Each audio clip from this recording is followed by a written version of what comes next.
Hi friends, మా అమ్మ ఈరోజు గోరుమీటీలు తయారు చేస్తున్నారు. మనం కూడా చూద్దాము. కరాచీని ఒక వేడి నెయ్యి వేసి కొంచెం సాల్ట్ వేసి వాటర్ వేసి ఇలా ముద్ద మిక్స్ చేస్తున్నారు. మిక్స్ చేసిన ముద్దని గోరుమీటీలుగా ఒత్తుతున్నారు. గోరుమీటీలు చూసారా ఎలా ఒత్తుతున్నారో? ఇది ఒత్తుదామని ఎన్నిసార్లు ట్రై చేస్తున్నాం, కానీ ఈ గోరుమీటీలు అయితే మాకైతే తయారు చేయడం రావట్లేదు. అవును, ఎన్నిసార్లు చేయడం చూస్తున్నాం, కానీ చేస్తే న్యూస్ పేపర్ మీద ఎలా పేర్చుకున్నారు.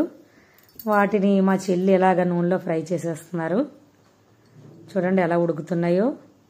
కొంచెం స్లోగానే ఉడుకుతాయి ఇవి, చిన్న మంట మీద పెట్టుకోవాలి. స్లోగా ఉడుకుతాయి. వాటిని ఉడికిన తర్వాత ఇలా గోల్డెన్ బ్రౌన్ కలర్ వచ్చాక తీసుకొని మనం ఒక బౌల్లో పెట్టేసుకుందాం. ఇక బౌల్లో వేసేస్తుంది. నూనె అంతా వాడే వరకు కొద్దిసేపు ఉంచి వాటిని బౌల్లో వేసింది. చూసారా ఎంత మెత్తగా ఉన్నాయో? బిస్కెట్స్లా ఉంటాయి సేమ్. బిస్కెట్స్ ఎలా తింటారో పిల్లలు ఇవి కూడా అంత ఇష్టంగా తింటారు. దానికోసం బెల్లం పాకం పడుతుంది. బెల్లం కొంచెం మరిగి చిన్నది చేతికి అంటుకుని పాకం వస్తే సరిపోతుంది. దాన్ని వాటిల్లో వేసి ఇలా శుభ్రంగా ఆ మీటీలన్నిటికీ పట్టీలాగా కలిపేసుకోవాలి. ఇవైతే గవ్వలు కూడా అంటారు.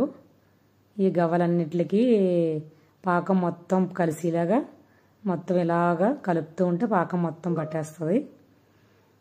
తినడానికి చాలా బాగుంటాయి. చూసారా బెల్లం తాలూకా షైనింగ్ ఎలా కనిపిస్తుందో?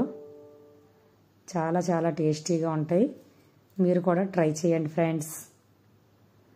బాగున్నాయి కదా చూడడానికి.